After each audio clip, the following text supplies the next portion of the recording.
ఇది ఈరోజు శాసనసభలో ప్రాజెక్టులు కేఆర్ఎంబీకి అప్పచెప్పమని మేము తీర్మానాన్ని ప్రవేశపెడుతున్నామని ఈరోజు కాంగ్రెస్ పార్టీ ముందుకు రావడం అంటే డెఫినెట్గా ఇది తెలంగాణ ప్రజల విజయం, బీఆర్ఎస్ పార్టీ విజయం.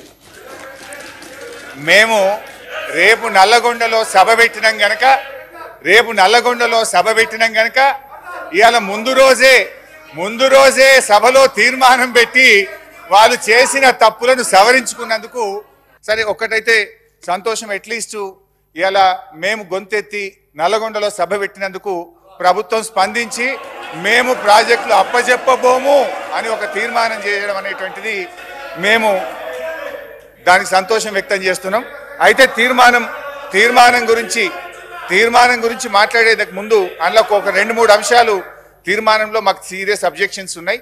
అదర్వైజ్ ప్రాజెక్టులు అప్పచెప్పబోము అనేటువంటి దాన్ని మాత్రం మేము స్వాగతిస్తున్నాం. గౌరవ ముఖ్యమంత్రి హరీష్ రావు గారు ఎన్నిసార్లు చదివినా నేను ఒక్కటే మాట చెప్పదలుచుకున్నా, డిలేకి తేడా ఉంది. ఒకవేళ ఇంగ్లీష్ వీరికి రాకపోతే వెనకాల ఒక ఆయన ఇంగ్లీష్ షానొచ్చు అన్నట్టు ఆయన ఉన్నాడు, ఆయనను అడుగుండ్రి.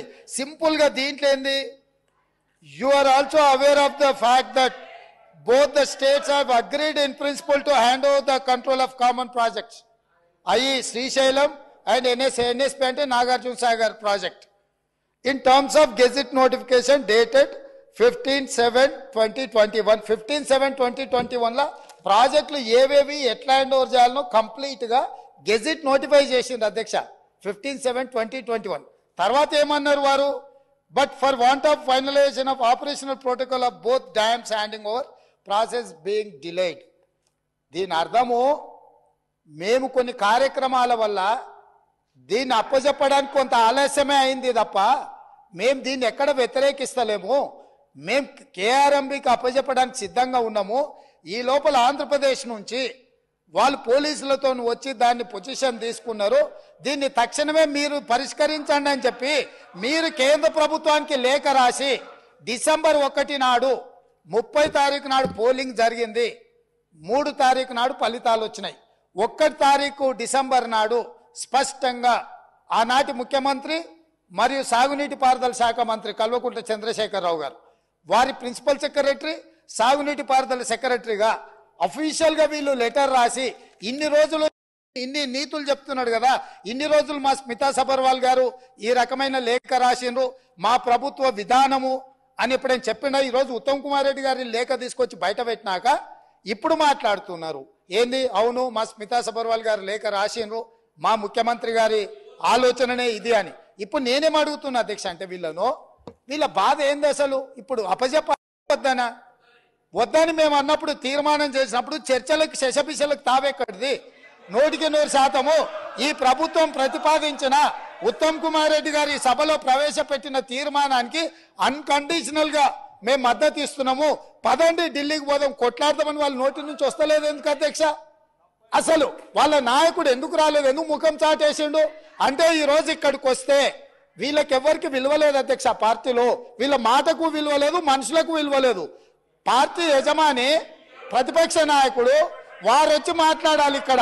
వారు ఎందుకు ఈరోజు ఇంత ముఖ్యమైన కృష్ణానది జలాలకు సంబంధించి శాశ్వతంగా తెలంగాణ రైతాంగం జీవితాల మీద మరణ శాసనం రాసే పరిస్థితులు ఉత్పన్నమైతే వారు సభలోకి రాకుండా ఈ సభలో జరుగుతున్న చర్చలో వారి అభిప్రాయం చెప్పకుండా వీరు చెప్పే అభిప్రాయానికి ఎలాంటి విలువ లేదు. వీళ్ళు ఎంతసేపు మాట్లాడినా ఈ మాటలకు ఈ చర్చలకు ఏ మాత్రము చట్టబద్ధత లేదు. కాబట్టి ఇప్పటికైనా మీరు వారికి సూచన చేయండి, లేకపోతే సభ వాయిదా వేయండి. చంద్రశేఖరరావు గారిని సభలోకి రమ్మనుండ్రి. చంద్రశేఖరరావు గారు వచ్చినాక, ఎందుకంటే ఈ 10 సంవత్సరాలు జరిగిన పాపాలకు వారు కారణము. పాపాల భైరవుడి సభలోకి వచ్చి చర్చ చేస్తే తప్పకుండా మేమందరం కలిసి సమాధానం చెప్తాం. వారిని సభలోకి రమ్మనుండ్రి, చర్చ చేద్దాం.